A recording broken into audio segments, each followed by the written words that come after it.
Salam sahabat, hari ini Sabtu 14 Februari 2026, kita belajar dari kitab Yosua pasal 6. Yosua pasal 6, demikianlah firman Tuhan. Dalam pada itu Yeriho telah menutup pintu gerbangnya. Telah tertutup kota itu karena orang Israel, tidak ada orang keluar atau masuk. Berfirmanlah Tuhan kepada Yosua, ketahuilah, aku serahkan ke tanganmu Yeriho ini beserta rajanya dan pahlawan-pahlawannya yang gagah perkasa.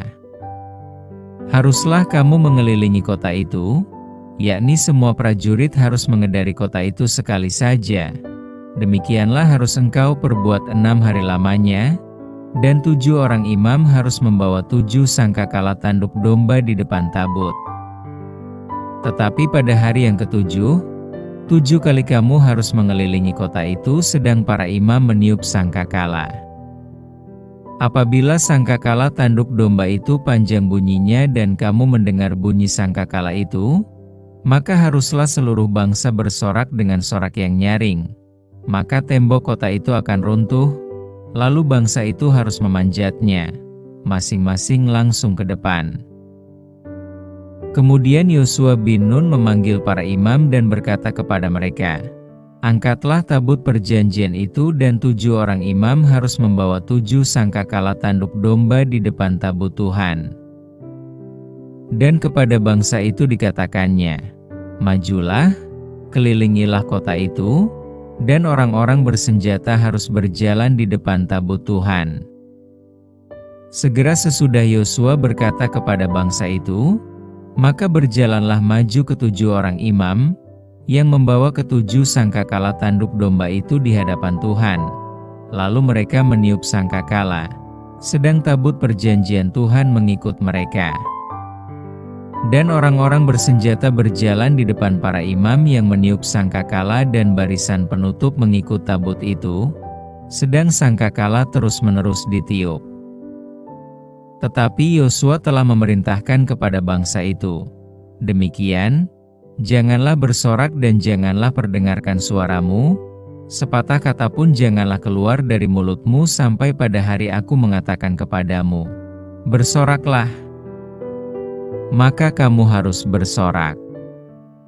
Demikianlah tabut Tuhan mengelilingi kota itu, mengedarinya sekali saja. Kemudian kembalilah mereka ke tempat perkemahan dan bermalam di tempat perkemahan itu. Keesokan harinya Yosua bangun pagi-pagi, lalu para imam mengangkat tabut Tuhan. Maka berjalanlah juga ke-7 orang imam, yang membawa ke-7 sangkakala tanduk domba itu di depan tabut Tuhan. Sambil berjalan mereka meniup sangkakala, sedang orang-orang bersenjata berjalan di depan mereka dan barisan penutup mengikut tabut Tuhan. Sementara sangkakala terus-menerus ditiup. Demikianlah pada hari kedua mereka mengelilingi kota itu sekali saja, lalu pulang ke tempat perkemahan. Dan begitulah dilakukan mereka 6 hari lamanya. Tetapi pada hari yang ke-7 mereka bangun pagi-pagi, ketika fajar menyingsing, dan mengelilingi kota 7 kali dengan cara yang sama. Hanya pada hari itu mereka mengelilingi kota itu 7 kali. Lalu pada ke-7 kalinya, ketika para imam meniup sangkakala, berkatalah Yosua kepada bangsa itu, bersoraklah, sebab Tuhan telah menyerahkan kota ini kepadamu. Dan kota itu dengan segala isinya akan dihususkan bagi Tuhan untuk dimusnahkan. Hanya Rahab, perempuan sundal itu, akan tetap hidup, ia dengan semua orang yang bersama-sama dengan dia dalam rumah itu, karena ia telah menyembunyikan orang suruhan yang kita suruh. Tetapi kamu ini, jagalah dirimu terhadap barang-barang yang dihususkan untuk dimusnahkan. Supaya jangan kamu mengambil sesuatu dari barang-barang yang dihususkan itu setelah menghususkannya dan dengan demikian membawa kemusnahan atas perkemahan orang Israel dan mencelakakannya. Segala emas dan perak serta barang-barang tembaga dan besi adalah kudus bagi Tuhan. Semuanya itu akan dimasukkan ke dalam perbendaharaan Tuhan. Lalu bersoraklah bangsa itu, sedang sangkakala ditiup. Segera sesudah bangsa itu mendengar bunyi sangkakala, bersoraklah mereka dengan sorak yang nyaring. Maka runtuhlah tembok itu, lalu mereka memanjat masuk ke dalam kota, masing-masing langsung ke depan, dan merebut kota itu. Mereka menumpas dengan mata pedang segala sesuatu yang di dalam kota itu. Baik laki-laki maupun perempuan, baik tua maupun muda, sampai kepada lembu, domba dan keledai. Tetapi kepada kedua orang pengintai negeri itu Yosua berkata, "Masuklah ke dalam rumah perempuan sundal itu dan bawalah keluar perempuan itu dan semua orang yang bersama-sama dengan dia, seperti yang telah kamu janjikan dengan bersumpah kepadanya." Lalu masuklah kedua pengintai muda itu dan membawa keluar Rahab dan ayahnya, ibunya, saudara-saudaranya dan semua orang yang bersama-sama dengan dia, bahkan seluruh kaumnya dibawa mereka keluar. Lalu mereka menunjukkan kepadanya tempat tinggal di luar perkemahan orang Israel. Tetapi kota itu dan segala sesuatu yang ada di dalamnya dibakar mereka dengan api, hanya emas dan perak, barang-barang tembaga dan besi ditaruh mereka di dalam perbendaharaan rumah Tuhan. Demikianlah Rahab, perempuan sundal itu dan keluarganya serta semua orang yang bersama-sama dengan dia dibiarkan hidup oleh Yosua. Maka diamlah perempuan itu di tengah-tengah orang Israel sampai sekarang, karena ia telah menyembunyikan orang suruhan yang disuruh Yosua mengintai Yerikho. Pada waktu itu bersumpahlah Yosua, katanya, "Terkutuklah di hadapan Tuhan orang yang bangkit untuk membangun kembali kota Yerikho ini. Dengan membayarkan nyawa anaknya yang sulung ia akan meletakkan dasar kota itu, dan dengan membayarkan nyawa anaknya yang bungsu ia akan memasang pintu gerbangnya." Dan Tuhan menyertai Yosua dan terdengarlah kabar tentang dia di seluruh negeri itu. Tema kita, Allah, bukan kamu.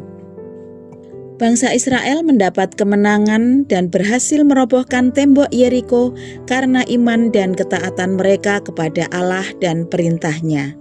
Banyak pelajaran bisa kita dapatkan dari kisah ini, antara lain soal kedalaman iman, kemurnian hati, dan hubungan spiritual yang intens dengan Allah dan relasi dengan sesama. Allah sudah menjanjikan kemenangan kepada Yosua. Janji yang diberikan kepada Yosua sangat terkait dengan karya keselamatan Allah atas kerajaannya Israel. Allah yang berkuasa akan mewujudkan kehendaknya atas umatnya. Memang penulis pada bagian ini menunjukkan adanya ketaatan umatnya atas perintah Allah, ketaatan yang membuat mereka memenangkan perang. Sekalipun dalam kisah ini ketaatan dilihat penting, ternyata unsur ini bukanlah penentu dari mukjizat kemenangan yang Allah nyatakan. Karenanya, dalam teks ini Allah tidak meminta Israel melakukan hal-hal yang sulit seperti menyerang, berperang, atau merobohkan tembok Yerikho dengan kekuatan tentara mereka.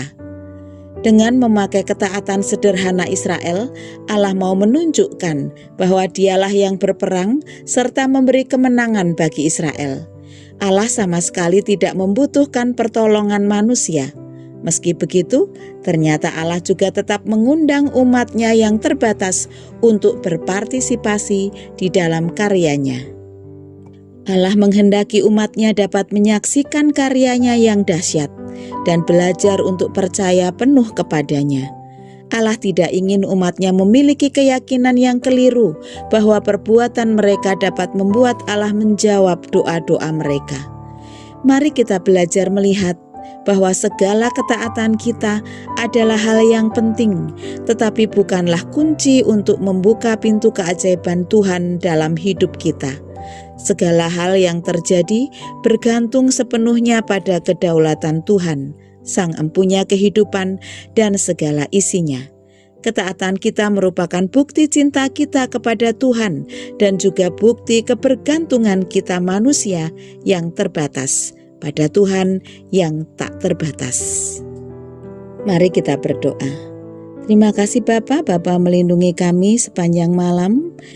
Bapa memberkati kami, memulihkan lelah kami, dan pagi ini kami boleh bangun kembali. Kami siap melakukan aktivitas kami, mohon berkat-Mu, mohon kekuatan pemberian-Mu, agar kami mampu untuk mengerjakan tugas-tugas kami dengan baik. Tolong kami untuk selalu sepenuhnya bergantung pada kedaulatan Tuhan, dan taat sebagai bukti cinta kami kepada Tuhan. Kami sambut hari ini di dalam tangan kasih-Mu, di dalam nama Tuhan Yesus Kristus, Juru Selamat kami yang sejati. Amin.